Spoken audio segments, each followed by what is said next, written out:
So, bali continuous tayo sa kay Moises para malaman talaga natin yung buong kwento na sa kay Moises, ano? So, si Moises pala, ika-13 siglo, no? Bago magdating yung Kristiyano or bago dumating si Jesus Christ. Totoo ho yun kasi nabasa ko rin sa Luke si Jesus is nabibinyagan pa lang, sinusunod na nila yung mga sinulat ni Moises, ano? So, ibig sabihin, si Moises ay isang propeta nung panahon bago dumating si Jesus Christ. So, yung papel ni Moises, siya yung mga pinuno ng Israelita na nagligtas ng mga taga-Israelita na ginawang alipin ng Ehipto. At dinala niya ito sa ligtas na lugar o kaya sa tinatawag na lupang pangako. So, alamin ko pa kung anong lupang pangako, ano ang lupang pangako, no? At siya rin yung sa panahon na yun ng 13 siglo, tumatanggap siya ng utos ng Diyos sa bundok ng Sinai, ano? So, ganun pala si Moises noong na 13 siglo, ano, bago magdating yung before Christ, no? Bago na ipanganak si Jesus Christ, si Moises yung ating propeta at yung mga utos ng Diyos binibigay sa kanya. Ano, siya yung tumatanggap sa mga utos ng Diyos mula sa bundok ng Sinai, no? Naglalaman ng mga alituntunin para sa mga Israelita, no? Para turuan niya yung mga taga-Israel ng tamang landas at direksyon na sa kanilang paglalakbay at kanyang itinuturo ang tungkol sa pagdating ni Jesus Christ. So, siya yung nagligtas sa mga taga-Israel na naging alipin ng Ehipto. Ano, at dinala niya ito sa lupang pangako.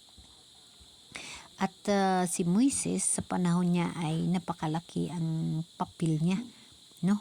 Kasi siya yung nagtuturo at nagbigay ng direksyon para sa mga taga-Israel na maglapit ang relasyon sa Diyos, ano? So, ang mga utos ng mahal na Diyos sa kay propeta Moises, yun ho ang sinusunod niya para maturuan ang mga tao sa tamang landas kasi darating na si Jesus Christ sa mundo, ano? So, napakatanda na ni Moises. Ang mga tao noong unang panahon ang tatagal, ano? Ang hahaba ng buhay. So, mahalaga talaga ang papel ni Moises sa kasaysayan ng Israelita sa pag-unawa sa plano ng Diyos para sa pagdating ng ating mahal na Diyos, ano? So, ayon din sa mga tinatawag na Biblia, Exodus, ito karamihan na makikita ang kwento ni Moises sa Exodus sa lumang Bible, ano, sa Old Testament na tinatawag. So, si Moises na mumuno siya sa mga taga-Israelita noong 1250 before Christ, no? So, siya yung namuno at niligtas niya na makalabas yung mga Israelita at dinala niya ito sa lupang pangako. So, ibig sabihin, malaki talaga yung papel ni Moises nung unang panahon kasi siya talaga yung nagturo sa mga tao tungkol sa pagdating ng ating mahal na Diyos, ano? So, andyan pa nga yung isang kasabihan na pagtawag ng Diyos. Si Moises ay tinawag ng Diyos sa pamagitan ng isang nasusunog na palumpong upang pamunuan ang mga Israelita, no? So, siya talaga yung nagligtas sa mga Israelita at inilabas ito sa Ehipto at dinala niya sa lupang pangako, no? Kasi alipin yung mga Israelita noong panahon ng Ehipto So ibig sabihin ng mga unang panahon na napakagulo na, no? May away na rin, kaya nga bumaba na si Kristo bumaba na si Jesus Christ para na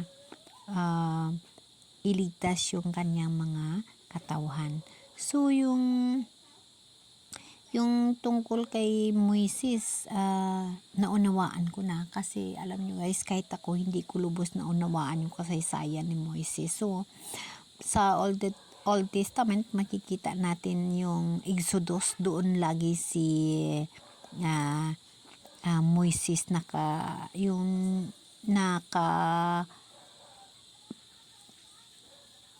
blaga yung kanyang mga kwento, no? Ang kanyang kwento ng pagliligtas, no?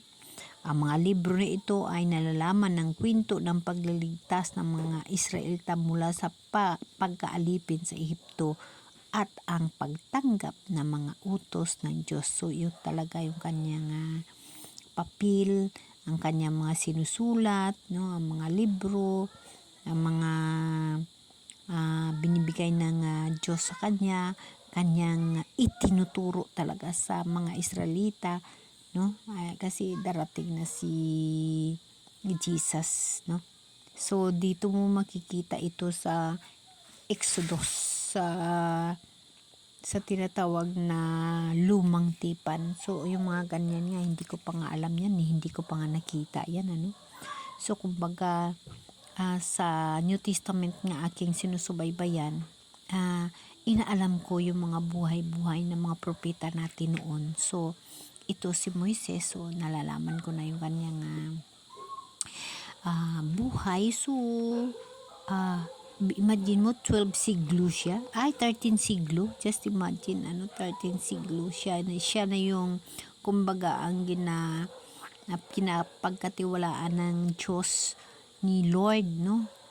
Na ihahanda niya na yung mundo kasi bababa na si Jesus Christ, no? Just imagine, 13 siglo bago magdating yung Kristiyano, no? Bago magdating si Jesus Christ, BC na tinatawag. So yun na guys, so nalaman na natin. So kung gusto nyo pa malalaman yung lahat ng kwento kay Moises, doon lang tayo pupunta sa Exodus sa Old Testament. Okay guys? Amen? Amen.